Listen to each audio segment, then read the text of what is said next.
Hello, beloved You-est listeners. I am so excited for this interview. You're going to get to meet one of my soul sisters. And let me tell you about Adair first before you really get to eavesdrop into our conversation. We're going to have an amazing conversation today. And let me tell you first about Adair Cates. Adair is a highly sought after self-mastery coach and leadership facilitator. She helps busy achievers become their absolute best selves so they can do what they love while being in greater alignment with their true purpose. Adair has been speaking to audiences since the third grade, and for more than 9 years, she coached and trained leading executives in the software, healthcare, baby products, and real estate industries. Adair is the author of 2 self-improvement books, Live with Intention and Fully Engaged. She's also host of the Morning Light Show podcast, which is driven by her obsession to convert everyone into early risers and morning conquerors. We will talk more about that and how she's now doing a little bit of a different thing, but still similar focus. And in addition, Adair earned a Master's of Science in Training and Performance Improvement at Capella University, and she holds a BA in Journalism from the University of North Carolina. Adair lives in Atlanta with her family, and she has 2 cutie twin daughters, Joy and Coral. We're going to be talking about Joy. We're going to be talking about everything. Hello to my soul sister, Adair. Hey, oh my gosh, as always, so great to talk to you. Even however we talk is great. We've got the mics on this time. Sometimes we're texting, sometimes we're just talking on our cell phones, but always so good to be with you, my friend Julie. Oh my gosh, so good to meet you, to be with you, and to have met you. So I want to share with people just what happened really quick, because I think for you, with me, it was like an instant. I was like, where have you been my whole life? Like we met through exchange with John Berghoff's community. We were in Cleveland, and it was less than a year ago. And I just remember, I'm like, you are so heart-centered, and I could feel it. Like your energy was just palpable. And I'm like, all right, this is definitely a sister from another mister. Like it was instant for me with you. Yeah, Amazing. I felt the same way. Definitely felt the same way. I'll never forget, like we jumped right into that first paired interview together, and it was like Yes. just so easy and like, where have you been all my life? That's exactly how I felt too. Oh my God, totally. And we're going to talk about this because one of the things I love about you is your like routines and your habits, but the lightness you have about doing them. And I'm a little bit of a rebellious spirit. So I got to tell you, like the fact, so Adair and I, every morning we do this, we're going to get into this, but we have this practice we do, which you really started. You took a photo of your journal, and I'm like, all right, damn, I'm in. I forced her in, but now she's committed. Yeah. I love it. We'll talk about what we do, because I think I love this focus. I do a lot of different kinds of journaling, but I love this focus where we look at what we're kind of bragging about, which we'll get into, our gratitude, our desires. So, all right, this is just such a joy. And on that topic, because I know Joy, you have a daughter named Joy, you epitomize joy. And I think it's been something, I know we were talking before, like there's been some interesting weight around it. Just, I want to Yeah. hear thoughts about it. Yeah. So my joy story actually starts when I was born, because I was born 1 week after my grandfather died, Wow. shoveling snow for my mom to get to the hospital to have me. And he was young. He was in his 60s, early 60s. And I was born a week later into like a home that was still grieving and still really sad. And I felt from like the time I was born, and this is all like intuition, right? Nobody can go ask themselves this question whenever they were a baby, but I've intuited that the whole reason that I'm here is to bring joy, because I was born into that situation of difficulty and pain, and I was there to bring in the light. And Mm. then recently, I've been really tapping into my ancestors, and my grandfather, whose name was Clarence, is somebody that I was guided to tap into. And then I learned that his name actually means bright. And I started asking my mom more questions about what he was because when I tuned into him, I felt light, and I felt like I wanted to laugh, honestly. And she was like, oh, he was so funny. He had the best sense of humor. He was jovial. He lit up a room when he went in. And so it's this interesting thing of like feeling like I'm kind of carrying on his spirit. Mm. And that because of his death right before I was born and the circumstances I was born into, that like, this is why I'm here.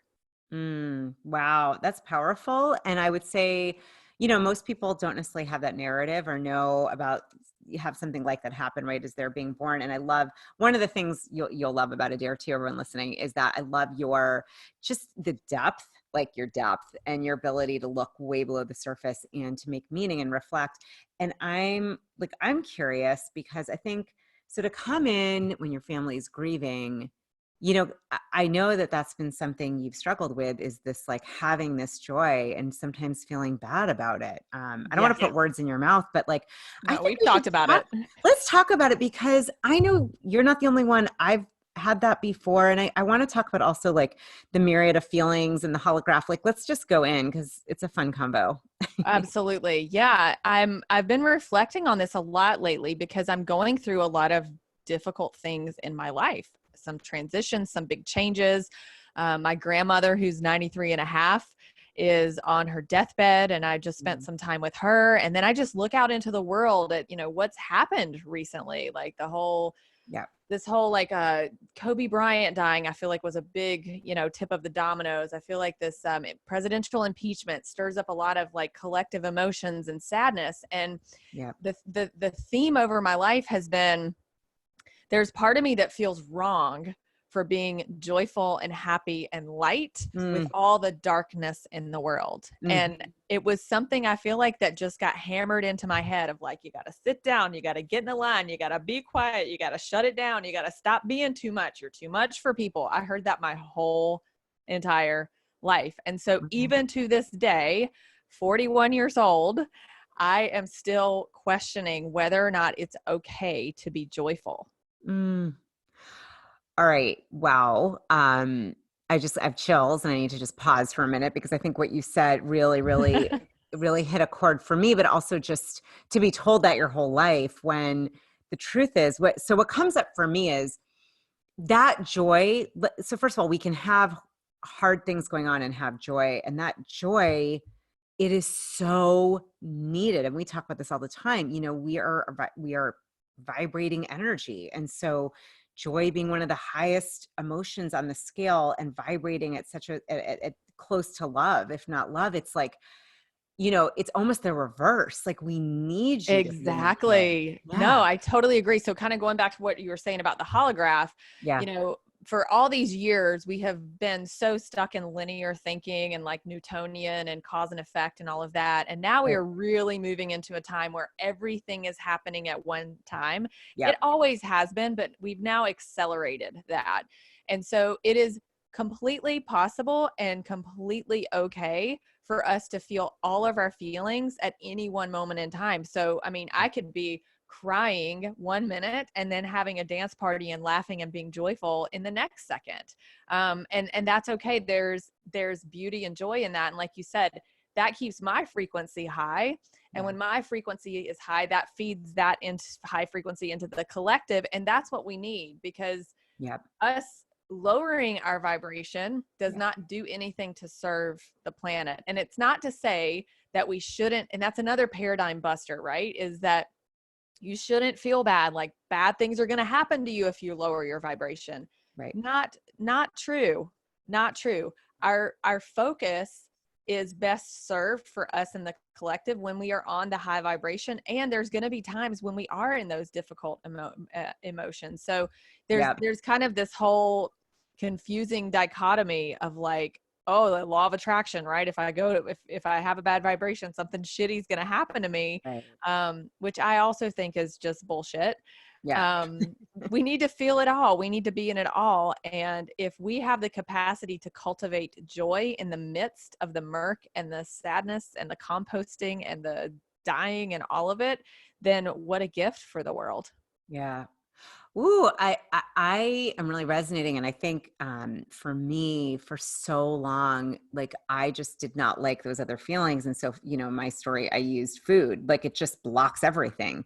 It's a Mhm, drug. I mean, like mhm. any drug, and so that was my drug of choice. And one of the things I've learned is we're like built, kind of if you think of a ship is built to be on rough waters. Yeah. It's built to like maybe even capsize a little bit and then come Mhm. back. And I think before I was like acting like at a bottom of the boat that was not circular. It was like flat and it couldn't handle the waves when really we can. I've had to teach myself that over the years that Yes. I did not want to go into that kind of depth of emotion. But what I have found, what I'm hearing you say, it's like to be able to embrace it. And this is one of the things, you guys, like I love getting your daily, what you're sharing in your journal, because I can see sometimes you're having a rough moment and then there's joy, and it's like they're not separate. They can both exist. That's been a discovery for me over the last few years, to have both. Yeah. Mm, Yeah. And not to, like you're saying, not to avoid the pain, not to avoid the difficulty, to be in it, yeah.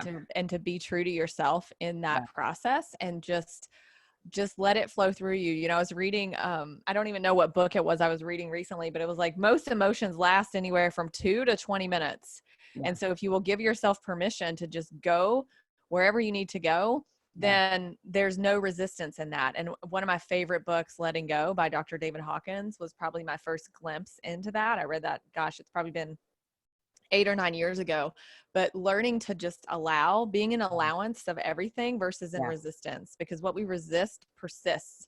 So when something wafts over me and I'm like, wow, this is, not necessarily what I would choose, but it's what's on my heart right now. It could be mine. It actually could be something from the collective or from a family member or something else that I'm choosing to take on, and just sitting with it and being with it, and knowing that at some point it's going to run out.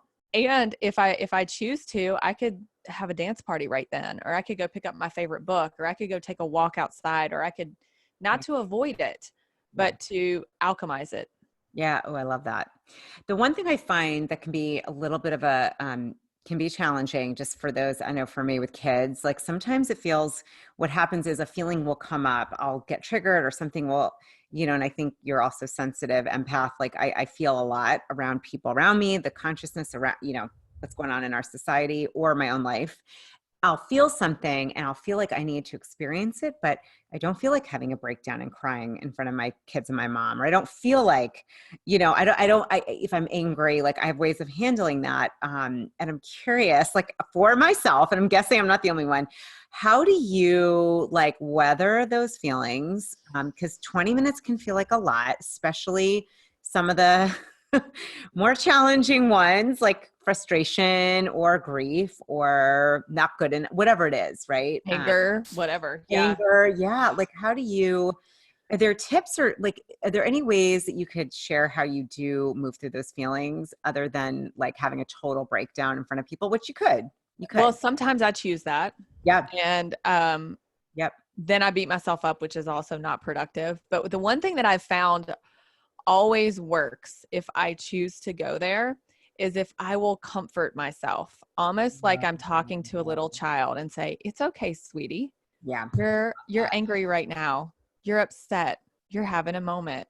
You might have PMS." I mean, it could be anything, right? Yeah. Um, Yeah. it's okay, sweetie. We're going to get through this. No matter what happens, I'm here with you.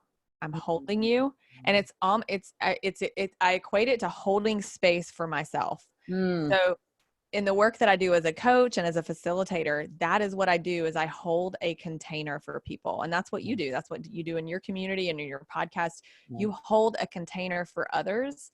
And sometimes it's easier to hold that container for others than it is for ourselves. Yeah. And so when I can give myself the gift of holding my container for Yeah. myself, then usually things turn out more pleasant than if I choose otherwise. But I don't always choose it. Sometimes I choose to crawl on the floor and just ball up and cry. Yeah.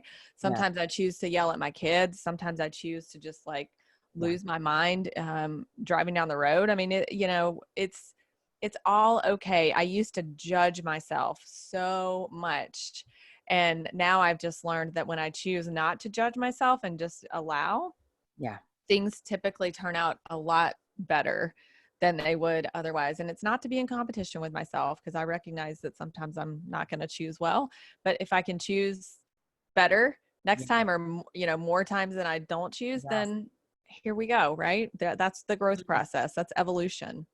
I love it. And I'm like picking up, of course, I love that it's the word I choose, which really we're either, we're either choosing consciously or not. So Yeah. the choice is going to happen. But I know with shifting, my relationship to food, for example, that's helped me a lot is like, okay, I chose that sugar thing and not making myself terrible or bad or beating Yes. myself up over it. But similar. And I love this comforting. It's funny, it was just hit me. I'm really good with that. Anything related to like the world of food or body Mm. image or something, because I think I've practiced it and it just hit me Yes. that just to use this with everything else, which of course I know how to hold space for others. It really is that holding space for yourself. I love that.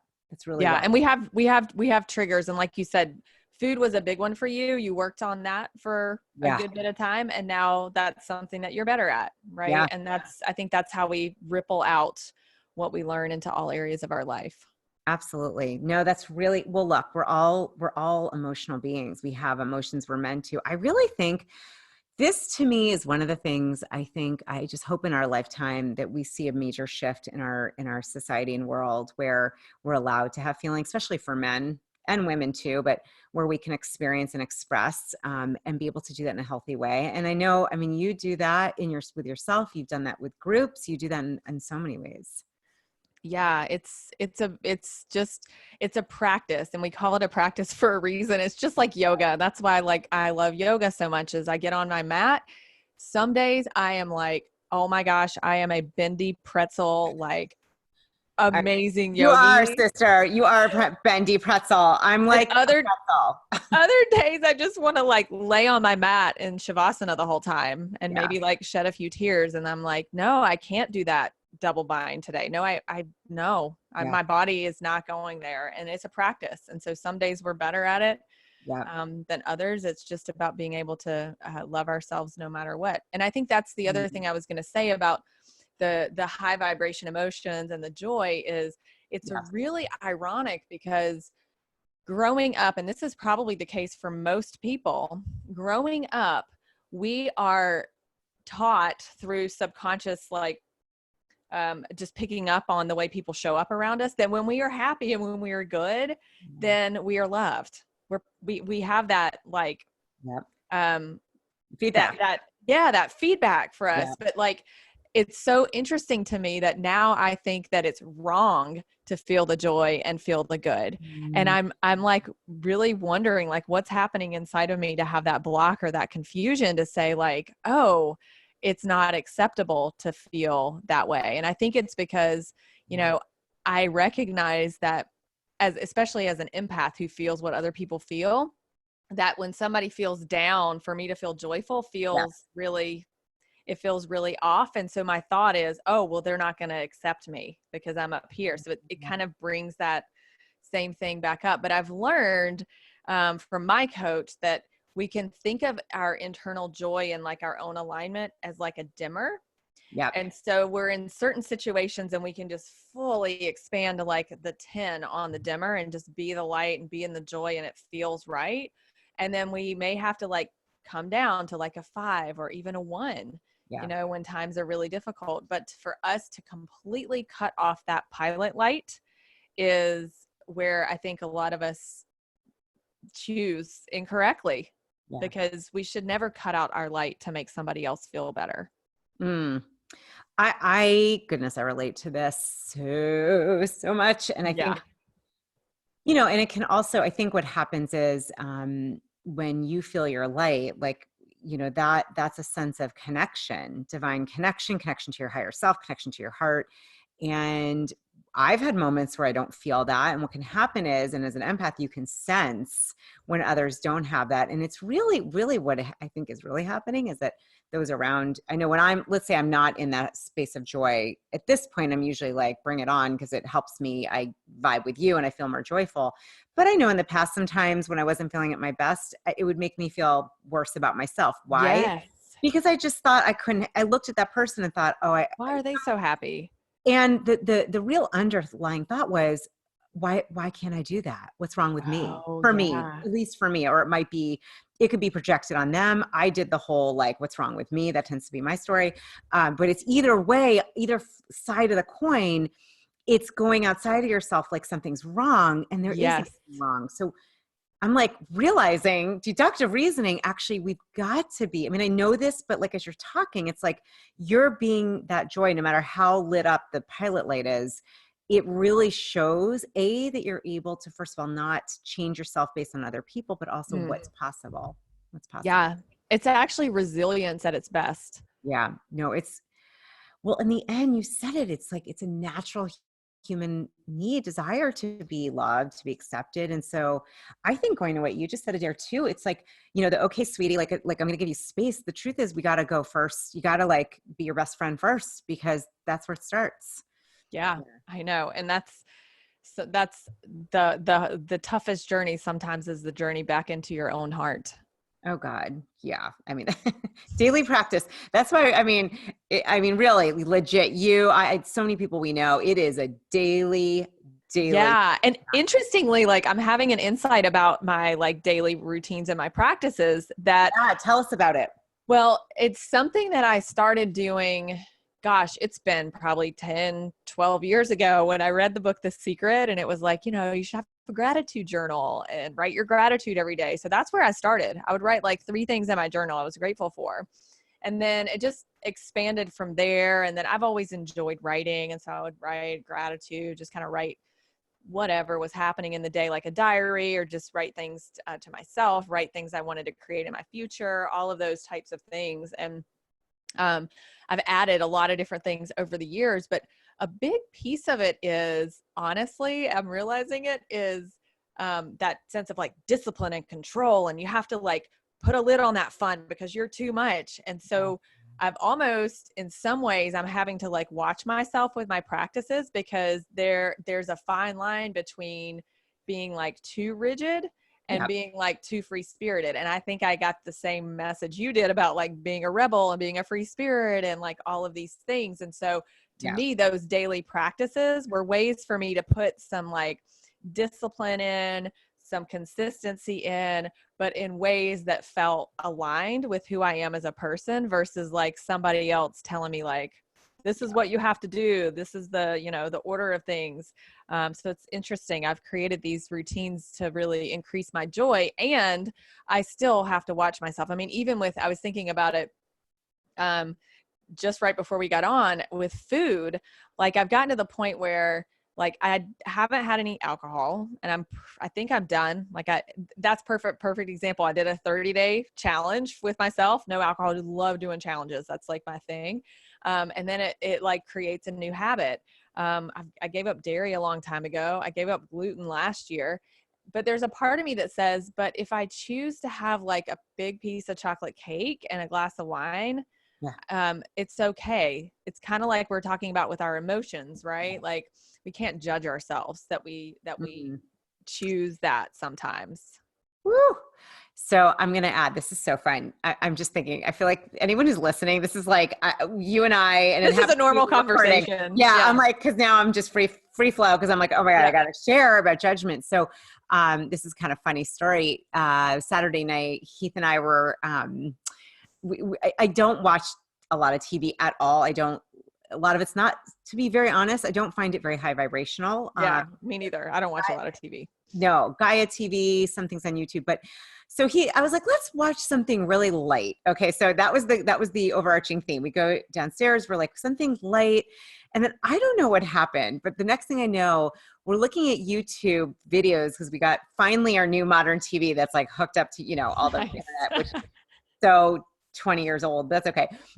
So we're on YouTube, and somehow we're on A Course in Miracles, 1982, this woman interviewing David Hoffmeister, who I now am like obsessed with, and who I did not know before, who's one of the, not just Marianne Williamson, but there's many, many people that have studied it and teach it. And we ended up getting like into this 2-hour like YouTube series with David Hoffmeister about A Course in Miracles. The reason I'm bringing this up, first of all, that's not light. It is not light stuff, but I loved it. And I was so happy that my husband loved it, because Yeah. sometimes not.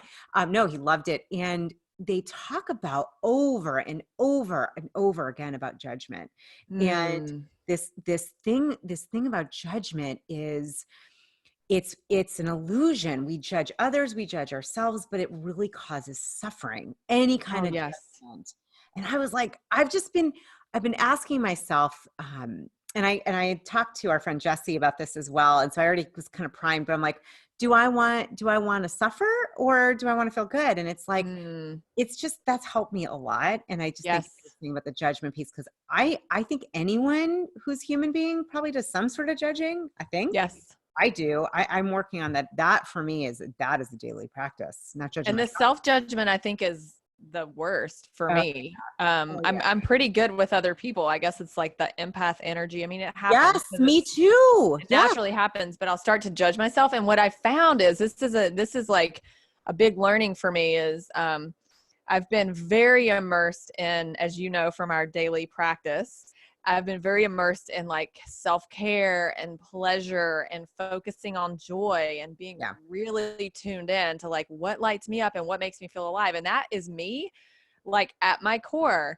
And what will happen is I'll do that for a period of time, and then I'll literally like find something to make myself wrong for, and I'll start judging myself. Like, see, look what you just did. You just yelled at your kids. You just did this. You're not a joyful person. You're a curmudgeon, like whatever shit comes up. Mhm. And it's almost like I've created a pattern that I'm very conscious of and releasing. I literally have been journaling about this around it just goes back to that old childhood pattern of like, Yeah. stop it, you're too much, turn your light down, you Mhm. gotta like dim yourself to be at the same level of other people. And so it's almost like I've internalized that, and I do it to myself Yeah. even if somebody else doesn't do it to me. So it's learning Yeah. through all of these processes to just keep expanding our awareness. What beliefs are in the way? Yes. What beliefs are in the way? And so I literally came up with like two more that I was like, oh my gosh, I didn't even realize that those beliefs were there. Yeah. But yeah, the one about, being wrong, feeling wrong was a huge one for me. And I think that is going to resonate with a lot of people as well. And I am now curious, because you and I have talked about this, is Yeah. if there's some area of your life where you feel like you're wrong, Yeah. that might just be the exact area that you are meant to go full on into. 100%. I agree 100%. Can I share a little cool win in this topic? Yeah. Well, I've talked about having issues with food and body image. And so and I want to get more into self-care and pleasure, because we could just go back there in a minute. But Yes. I've also been taking on this idea of, as a rebel and not being like being told what to do, the idea of having a routine and discipline is actually helps me to Mhm. have more joy and intuition and all that. And so been working with a trainer, and I decided it's so funny. He's like, well, what do you want your body to look like? And what weight do you want to be? And I'm like, dude, I don't give a crap at this point in my life, like, which is a miracle.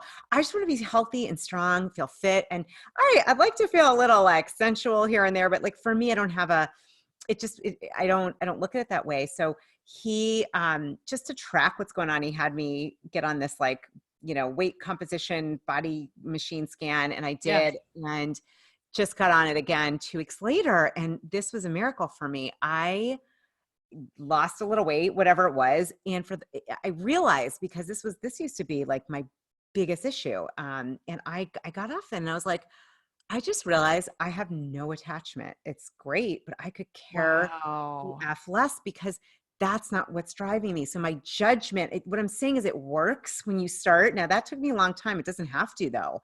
It doesn't have to. But I was like, my God, my judgment around my body and around eating and around that is amazing. That has been massive healing. So this shit works. Like, And that frees up a ton of energy for oh you, yeah. Oh yeah. right? Oh Like, God. Yeah. that's so great. So wait, are you saying that like this big focus on like joy and pleasure and all of like this challenge that we've been on together, you think that played a big role in that? I absolutely think it played a role in it. And I think, absolutely, I think the getting discipline, getting focus, my focus this year, this year is a Capricorn year, which is all about systems and discipline. And I got the message a few different ways, but you starting the journaling and then doing it together has kept me in this, like, oh yeah, that I'm a person who sends that every day. Even if it's later in the day, who cares? It's every day. And it's a similar place of just committing, but doing it without attachment and not making myself wrong. I think I did miss a Yes. day and it was like, okay, it's all right. Oh, that's such a great way to say it. We should tell them about our journaling practice because we keep I like know. tiptoeing into it. Let's Should we tell do them? it. Let's do the journaling. And I think the book, which blew my mind and I know has now blown your mind, we should just go there. Yeah, let's do. And you had Mama Gina on your show, is that right? Do you have a Not yet. She had to reschedule for the spring, but she's coming. It's Oh happening. my gosh. Well, when she comes on, Happening. everybody has to listen. Her book, Pussy, which Julie actually recommended to me, gosh, it's probably been 6 months ago. And I heard it and I was like, yeah, that sounds great. But I wasn't ready for it. Yeah. And Julie, I know you went to her like 3-day training, but Yeah. I dove into it.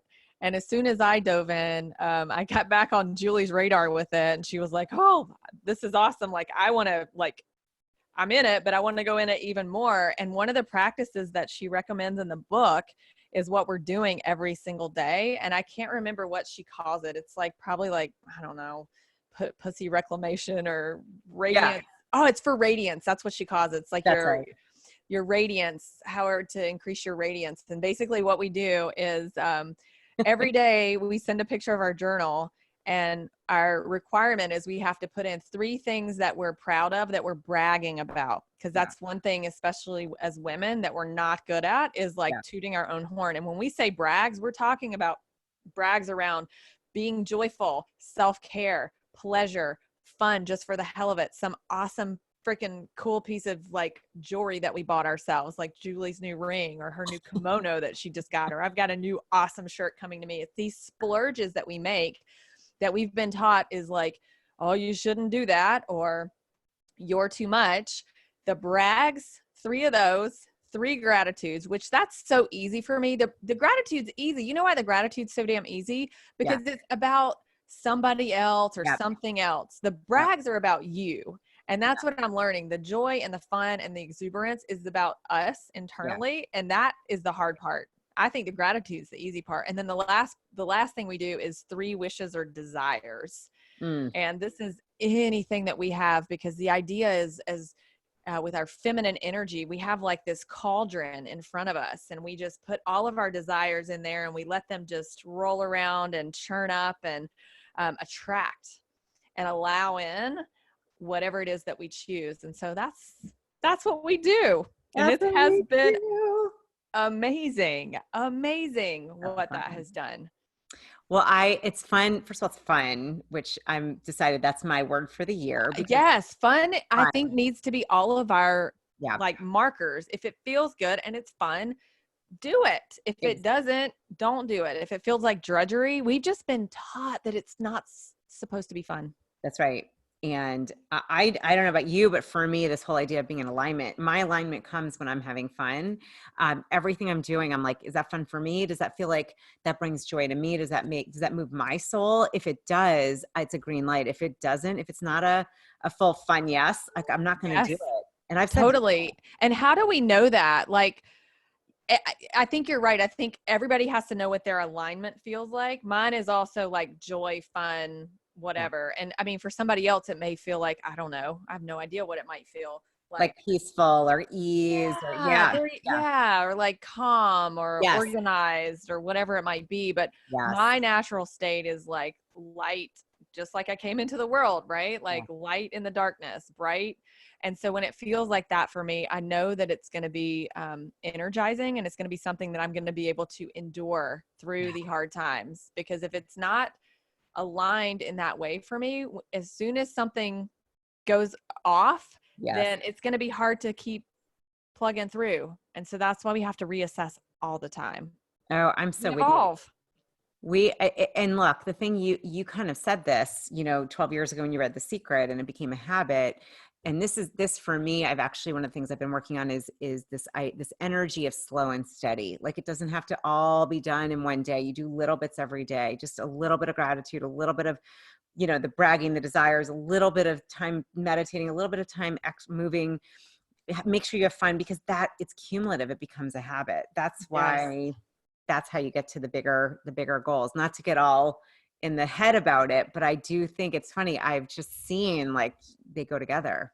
Oh, 100%. And I know there's this tendency to think that like, oh, I'm just gonna arrive, it's gonna happen, the money's just gonna pile in, or the Right. new, the dream job is gonna come, or the dream man, or whatever it is. Right. And it's all about our vibration and how we're feeling on the inside. So a lot of times when we're looking at different things that we desire or that we want, Yeah. at the same time we're feeling lack. But Yeah. that's the feminine, is like, let's put it in the cauldron and let's just conjure and let's feel how it feels to have that man, or to have that awesome job, or to have Yeah. that big pile of money. Just feel it. And that is fun. And that is enjoyable. That is feminine manifestation. And Yeah. so what happened with The Secret is it came out at a time when we were still really stuck in our masculine paradigm. And so we put Yeah. all these masculine things on top of it, and we still Yeah. do it. I mean, Yes. that's the dominant paradigm, is still very masculine. However, I think with more conversations like this, Yeah. more focus on self-care, more focus on inner love and our radiance as women, Yeah. that feminine, and we are moving quickly into that divine feminine vibration, and we're going to learn a whole new way to create. Oh, yeah. I'm so with you. And I think the other thing to remember is men, women, or whatever, however you consider yourself, we have both. We're meant to have both. Yes, a Just hundred go through. percent. Yeah, I think of it as the feminine first and then the masculine follows, because the feminine is really about that stillness, the intuition, the calling forth. Yes. Then you take inspired action. I used to do action Oh my gosh. with very little anything else. And that leads to burnout. That Yeah. just leads to burnout. And that's what Okay. that's what you're saying about, like, follow your joy, follow your bliss, do what Yes. lights you up, then make a plan for it, right? That's right. Amazing. Oh my God. I love talking to you always, anytime. I mean, we could go on and on. I always feel like I'm like, I don't want to stop talking to her ever. I Like, know. Well, just yeah, it's such good conversation, because we bob deep below the surface, and then we pop yeah. out with like a bright ray of light, and it's all So, happening in one conversation, just like the holographic universe, just like all these emotions that we're talking about. We can just be in all of it I love it together. all. Real quick, last question. If you think about projecting into the future and sort of, how you see yourself wanting to make an impact, and I know it's important to you to help people to actualize their dreams, to help them really step into their fullness. What do you envision? How do you see yourself kind of making that big impact in the world? Well, there's two things that I'm obsessed with. And the first one is joyful appreciation in the moment. Yeah. And the second one is deliberate creation. So those are my two obsessions. And my vision is to help people both on the individual level and also on the relational and the collective level, to appreciate the best of what was, is, and will be, and also get really fired up in manifesting and creating the future that they choose for themselves. So I Mhm. do this through one-on-one coaching. I do this through my facilitation using the exchange methodology. And the thing I'm probably most passionate about that pulls it all together is I go into companies and I lead a program called Dream Exchange that's focused on helping people achieve their personal goals at work. And it's really a great way to get people talking about something other than what's happening in the office, all the stuff that they have to do, the goals that they have for work. It gets it into a more personal place. And also, I focus a lot in that, even though it's, goal achievement, it sounds very masculine. We talk a lot about conjuring with our feelings and appreciation, and we bring in an appreciation practice as part of that. Yeah, it's something that I have found is a real culture game changer inside of companies. Oh my God. I cannot imagine a company, organization, team, culture that would not benefit from what you just said. And goodness, I hope, like, may you continue to do this with as many possible companies as as humanly possible, but also the idea that we're human. Just because you're at work doesn't mean you don't have Yes, a it's the whole other. wholeness. Yeah. Yeah, it's the Yeah. wholeness aspect that really calls to me. And I definitely am like you. Like I want it in as many companies as possible. And I definitely have a vision for having more guides like me, Yeah. going into these organizations and supporting their personal growth as well as the business growth.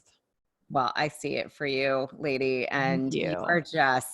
you are a light. Okay, I'll just finish by saying, Adair, the minute I met you, Adair, I was like, this, you just have this energy of lightness. And also, I think I've told you like 500 times, you are like a hummingbird to me. You're just like this beautiful, sweet, like light, just she also you move fast and you go from here to there and you're just present and it's like I think of like you take the nectar, from Yes. everything. Yes. And um I'm really grateful you're in my life and love talking to you and love sharing you and love sharing your wisdom. And this was just such an awesome, delicious conversation. Yeah, I loved it. And if anybody wants to keep following along with my conversations around joy Yes, and yes, tell everyone, please. creating deliberately, a great place to do that is on my Facebook community. Much like Julie has this fabulous community, I have a really great community very much focused on appreciation and joy in the moment and deliberate creation. And you can find it at the Morning Light Show on Facebook. It's called the Morning Light Show Community. That is my podcast as well. And you can also look up my podcast, The Morning Light Show. Which I highly recommend and is super fun and super high vibe. And you're always doing fun challenges and getting people to really I'm like, all about the challenges. yeah, you are all about the challenges. No, I highly, highly recommend the Morning Light Show on Facebook and checking out your podcast, which is fantastic, as are you. Thank you so much, sister. It was so wonderful to be with you today. Oh my God. Likewise, I love and adore you and just so fun and so joyful. Yes. Yeah.